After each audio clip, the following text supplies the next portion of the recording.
Assalamualaikum kids, how are you all? I hope you all will be fine. Children, today we will learn some questions of grace and courtesy. Now let's start our work. Children, question number 1 is, what should we say when we ask for something from anybody? What should we say when we ask for something from anybody?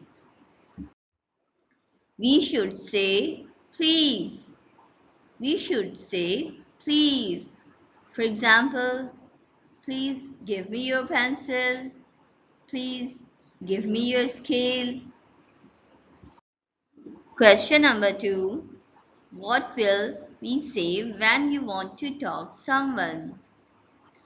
What will we say when you want to talk someone?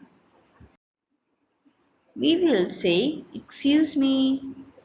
We will say, excuse me. For example, excuse me, listen to me. I want to talk to you.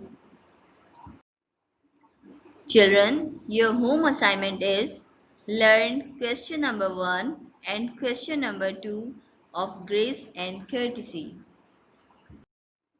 Thank you, take care, and Allah Hafiz.